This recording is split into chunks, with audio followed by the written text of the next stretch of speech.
Probablemente la parte más interesante por su practicidad, el tema este del manejo del hormigón.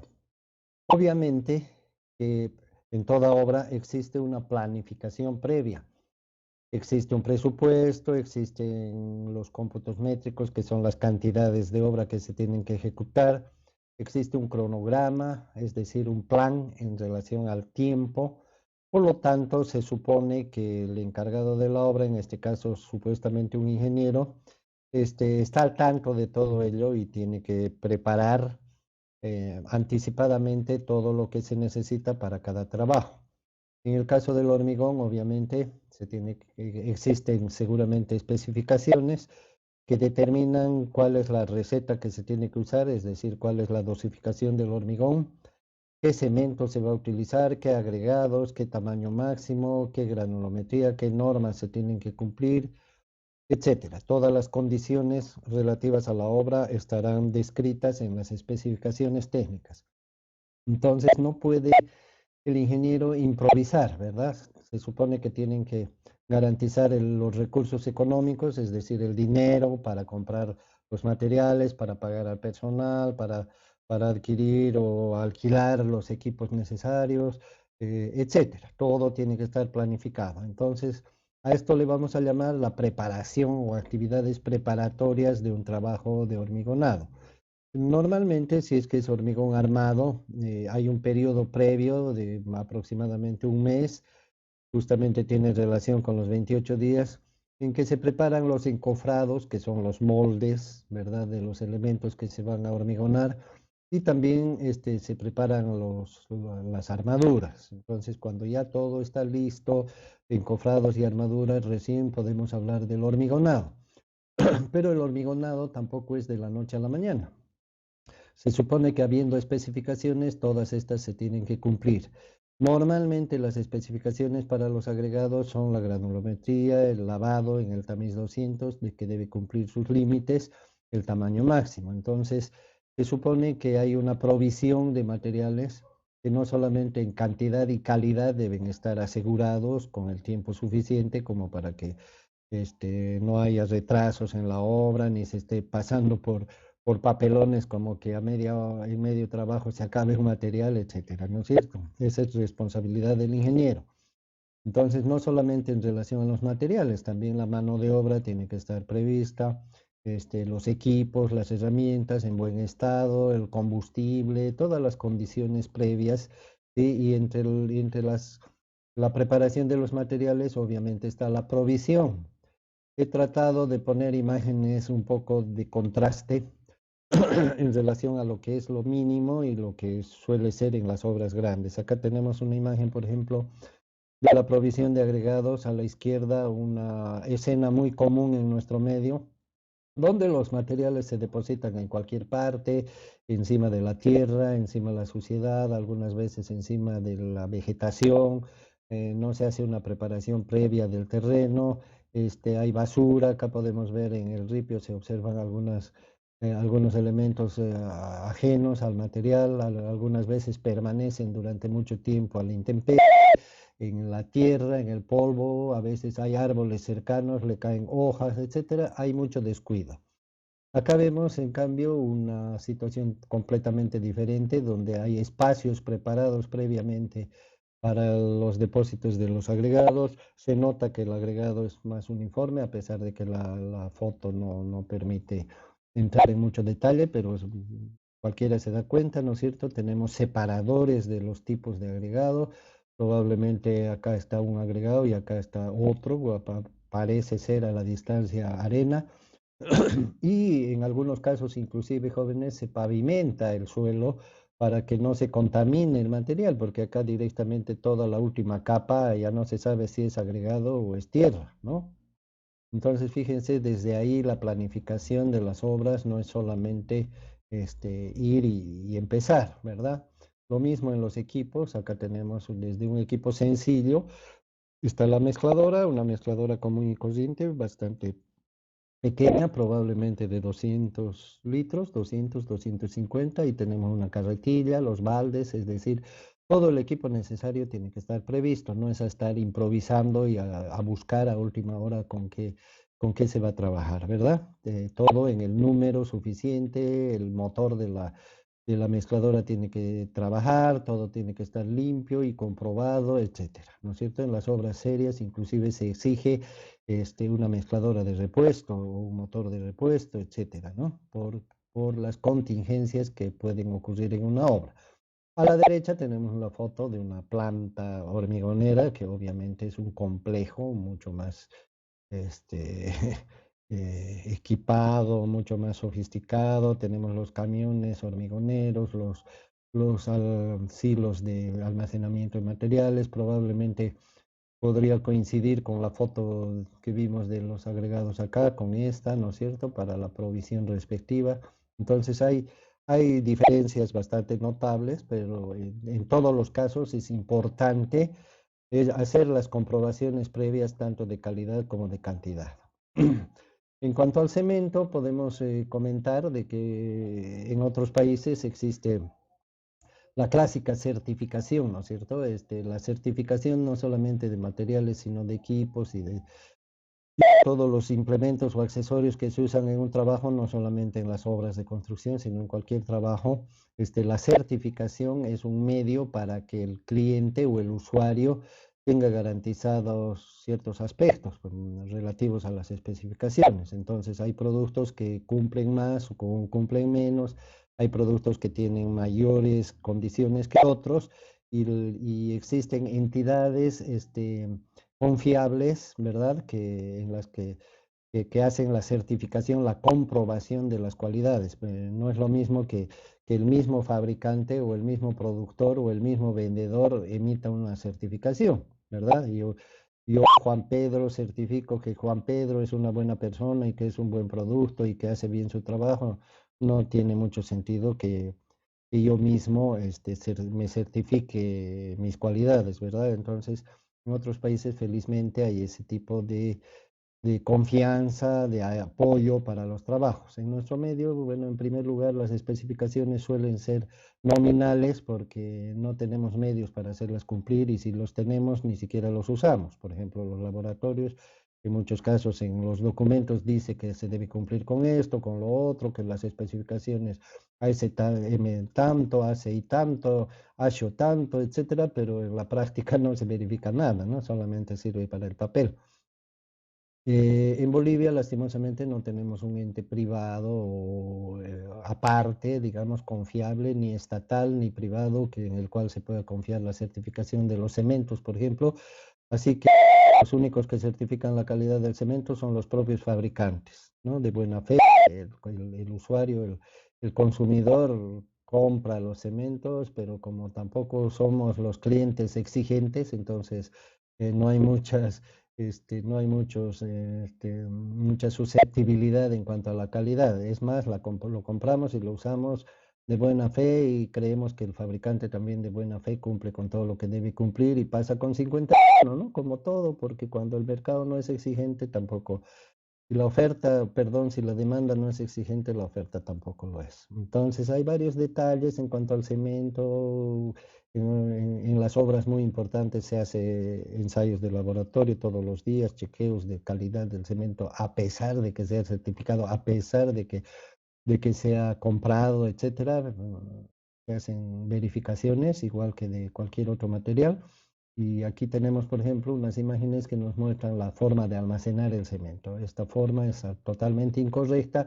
Fíjense, las bolsas están amontonadas, no existe ningún tipo de ventilación porque entre las bolsas hay contacto y se nota que es un ambiente cerrado que está completamente lleno, apenas hay un espacio para la circulación y están apiladas las bolsas, yo calculo más de 20, ¿no? Una encima del otro.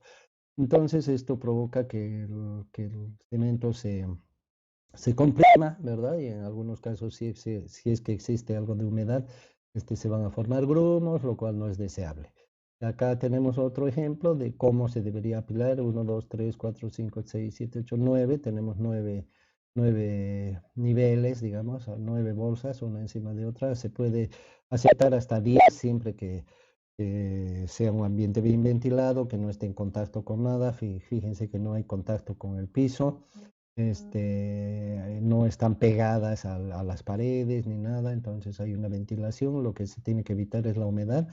Si es que el ambiente es bien ventilado, hasta 10 bolsas. Si es que no están tan buenas las condiciones o va a estar mucho tiempo guardado el cemento, lo cual no es aconsejable ni hay motivo para hacerlo, ¿verdad? Entonces hasta 6 7 bolsas máximo. Pero si es que mantenemos bien en buenas condiciones el cemento, prácticamente su duración es ilimitada, ¿no? Aparte de eso, se tiene que comprar, ¿verdad? Con el tiempo necesario, tener la provisión necesaria en la obra, lista, aprobada. Si es que hay algún mecanismo de control, habrá que aplicarlo. En nuestro país todavía el cemento se vende siempre en bolsas.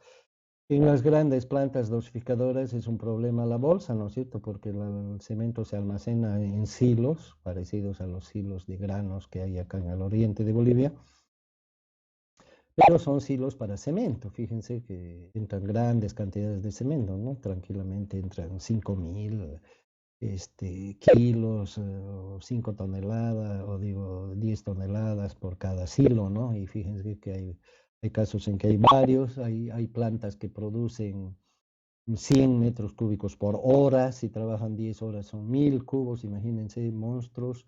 Y el cemento también se traslada en camiones especiales para que lo descarguen por bombeo, ¿no? Se descarga directamente en ductos que a su vez van al silo. Y el cemento es a granel, ¿no? Ahí no están ya las bolsas.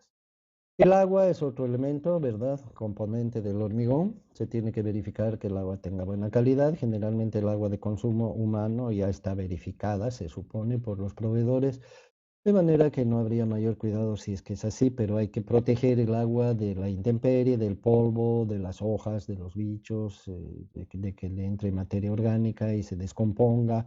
Entonces el agua tiene que estar en buen estado, libre de sustancias orgánicas u otros contaminantes, ¿verdad? Y normalmente en las obras chicas simplemente se la almacena del grifo en turriles y se la echa a mano dentro de la mezcladora, como se ve en esta pequeña foto. En las obras medianas puede haber tanques de agua como el que se ve acá. No es muy conveniente a la intemperie, ¿no? Porque es difícil la conservación. O se usan tanques, ¿no es cierto? Tanques elevados en las plantas dosificadoras, similares a los silos que hemos visto, parecidos, pero tanques para agua. Y obviamente el agua corre por tuberías, empujada por bombas, y existen dosificadores que nos meten la cantidad necesaria en la mezcladora. Por otro lado, también tenemos que el agua, este es un comentario, ¿verdad? El agua de la mezcla tiene relación también con el agua que contienen los agregados. Los agregados, aquí tenemos un pequeño cuadro que nos muestra los estados que se supone tienen los agregados cuando se elimina todo el agua por temperatura, por evaporación, como en el ensayo, los ensayos de secado que se hacen en el laboratorio. Entonces la cantidad de agua es nula. Cuando el agregado está en el aire, se seca la superficie, pero contiene agua dentro. Cuando existe un estado que solamente se logra en el laboratorio, cuando se elimina el agua de afuera, pero el agua de adentro permanece, es estado SSS, que significa saturado y superficialmente seco. Y normalmente el estado de los agregados cuando hay humedad es este, ¿no? Hay una capa que está en la superficie, que es la humedad superficial, y el resto del agua está dentro, no como se ve en la figura, ¿verdad? Sino en los poros, ¿no es cierto? Porque los agregados son un material poroso. Entonces, el agua que está afuera se supone, esta es una convención, es una situación convencional, se supone que el agua que está afuera de la superficie se mezcla con el resto del agua que está en la mezcladora. Eso es lo que se hace esa suposición. Por lo tanto, esta cantidad de agua de afuera se la compensa y se la resta del agua de la mezcla. Más adelante lo vamos a ver con más detalle. Y del mismo modo se supone que el agua que le falta al agregado, como se puede ver aquí, supuestamente está justo en el perímetro, pero no necesariamente es así. También puede darse esta situación donde no hay nada de agua adentro. En estas dos situaciones se supone que el agregado, al entrar dentro de la mezcladora, le va a quitar agua a la mezcla. Por lo tanto, se tiene que aumentar a la cantidad de agua de la receta. Ese tipo de compensaciones, digamos, que se hacen y que sirven para hacer un mejor manejo de la proporción de agua que tanto hemos hablado, que es muy importante en el estado fresco y que también tiene su consecuencia en el estado endurecido, tiene mucho que ver entonces con la manera de manejar los agregados en la obra, que junto con el agua van a tener un efecto importante en el resultado final de la mezcla del hormigón.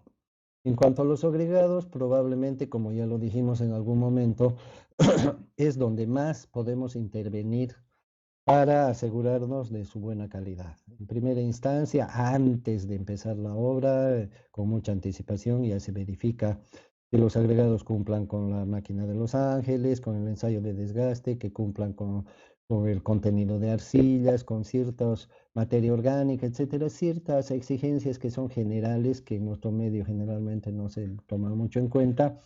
Y ya para la obra, obviamente, supuestamente se han hecho ensayos previos de laboratorio, ya se tiene la receta, existe una especificación para todos los agregados que se van a usar.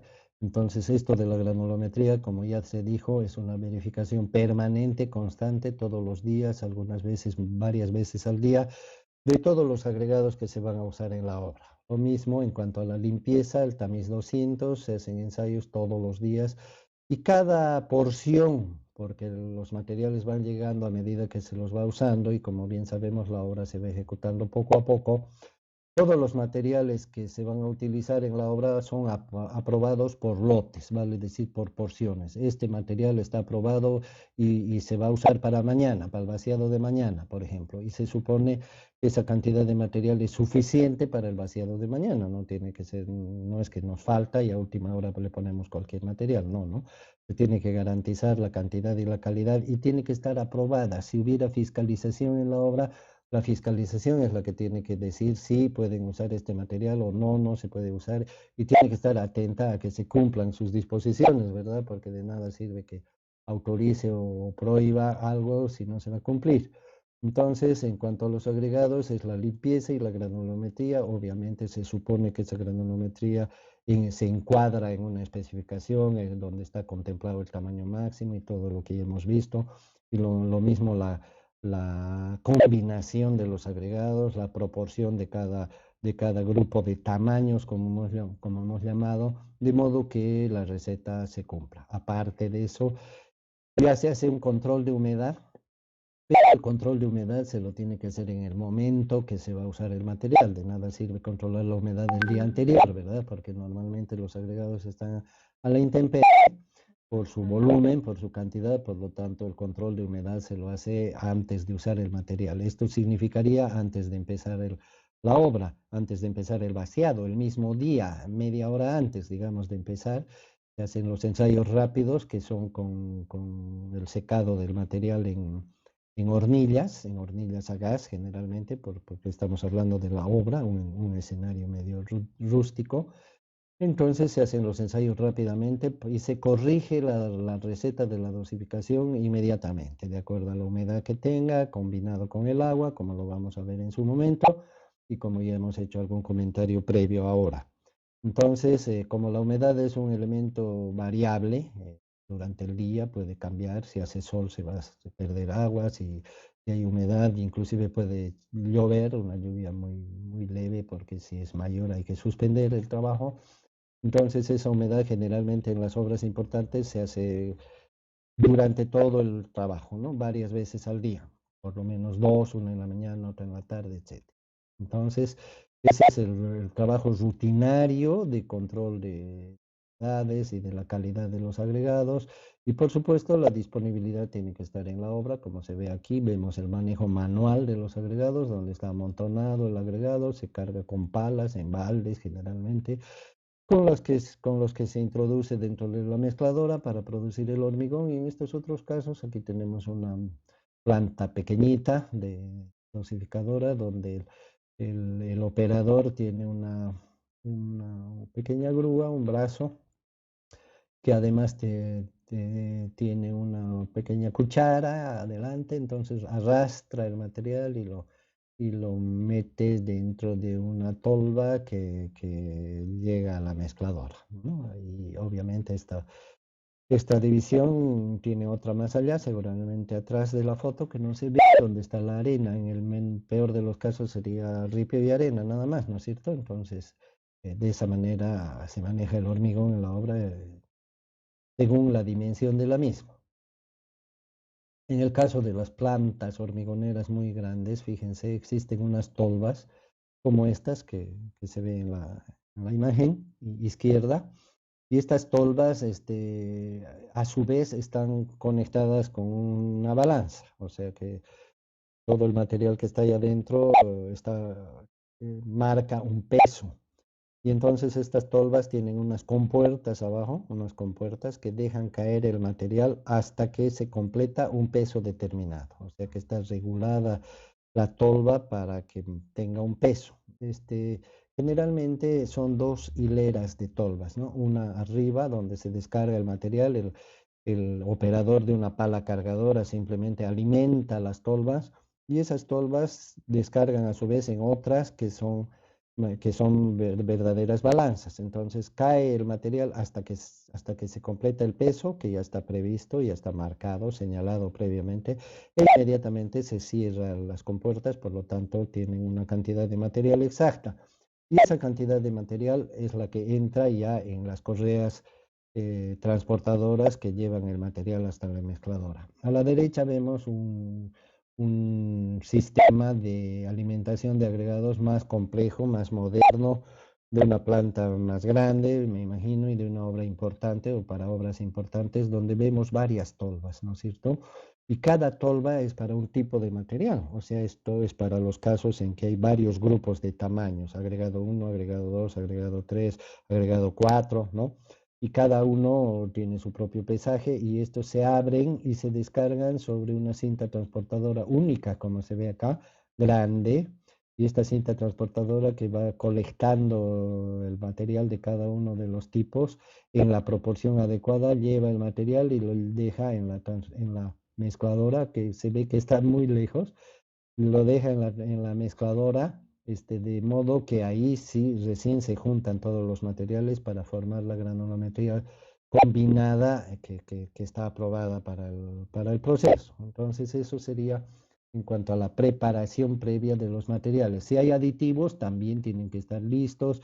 Existen dosificadoras de aditivo también que tienen su válvula, su forma de medir, para que entre exactamente la cantidad deseada en cada mezcla.